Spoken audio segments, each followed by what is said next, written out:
L'escalade entre l'Iran et Israël vient de franchir un nouveau seuil.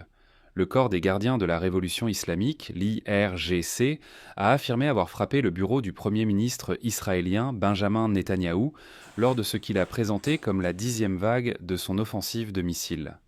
Dans un communiqué officiel, l'IRGC a déclaré que la cible aurait été visée par des missiles balistiques Khaybar Shekan, une arme que Téhéran présente comme capable de percer les systèmes de défense avancés.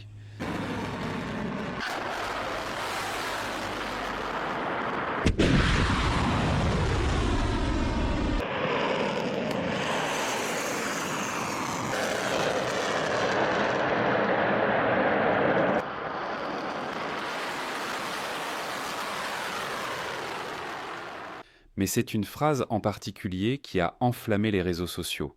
Les gardiens de la révolution ont décrit le sort de Netanyahou comme incertain. Immédiatement, les spéculations ont explosé en ligne. Des milliers d'internautes se sont demandé si le Premier ministre israélien était sain et sauf, si le bâtiment avait réellement été touché et si Israël faisait face à une attaque d'une ampleur encore inédite. Dans les heures qui ont suivi, aucune confirmation indépendante n'a établi qu'un impact direct avait atteint le bureau officiel du Premier ministre. Les autorités israéliennes sont restées prudentes dans leur communication, tandis que l'information circulait massivement sur les plateformes numériques, alimentées par des comptes militants, des analystes autoproclamés et des images sorties de leur contexte. Puis, Benjamin Netanyahou est apparu publiquement. Il s'est rendu à Beit Shemesh, sur un site frappé la veille par un missile iranien qui a coûté la vie à 9 personnes. Cette apparition visait clairement à dissiper les rumeurs et à envoyer un message politique fort. Le leadership israélien reste en place malgré les menaces et les revendications iraniennes. Cette séquence illustre une nouvelle dimension du conflit. Au-delà des frappes militaires, la bataille se joue désormais aussi sur le terrain de la perception et de la communication stratégique.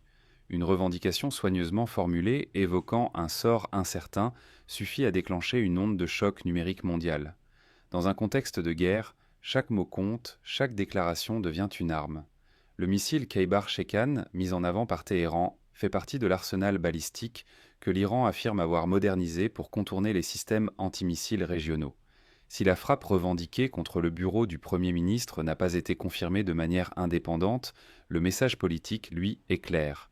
L'Iran veut démontrer sa capacité à atteindre des cibles symboliques au cœur du pouvoir israélien. Israël, de son côté, cherche à projeter une image de résilience. La visite de Netanyahou sur un site frappé où 9 personnes ont perdu la vie s'inscrit dans cette stratégie. Elle vise à montrer que malgré les frappes et les revendications adverses, l'État reste debout et ses dirigeants visibles. Dans cette confrontation, la réalité militaire et la guerre psychologique avancent désormais côte à côte. Les missiles visent des infrastructures, mais les déclarations visent les esprits. Et dans une région déjà sous tension extrême, la moindre revendication peut faire basculer l'opinion publique et intensifier encore davantage un conflit qui semble entrer dans une phase plus dangereuse que jamais. La question désormais n'est plus seulement de savoir quelles cibles sont frappées, mais comment chaque camp utilise l'information pour façonner le récit. Car dans cette guerre moderne, la perception peut être aussi puissante que l'impact d'un missile. Nous vous invitons à partager vos opinions dans les commentaires. Si vous avez apprécié, n'hésitez pas à le liker et à le transmettre à vos proches. Pensez également à vous abonner et activer la cloche de notification pour ne rien manquer de nos prochaines vidéos. Votre soutien est essentiel et nous vous en sommes très reconnaissants.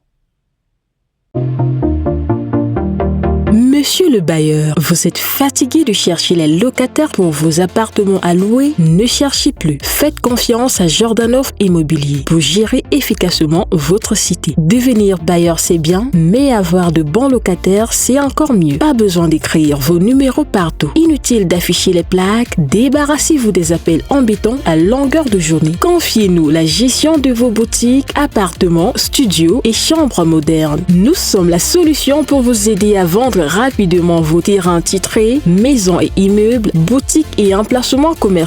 Jordanov Immobilier, la meilleure adresse pour trouver la vôtre parce que nous avons une vaste base de données d'acheteurs potentiels, ce qui nous permet de trouver rapidement le bon acquéreur pour vos biens. Vous pouvez compter sur notre réputation d'honnêteté et de professionnalisme dans le secteur. Contactez-nous dès aujourd'hui au 697 31 42 56 ou encore au 673 20 51 81. Jordanov Immobilier, l'adresse idéale pour trouver la vôtre. Situé au Saint-James, nous sommes prêts à vous aider à réaliser vos objectifs immobiliers.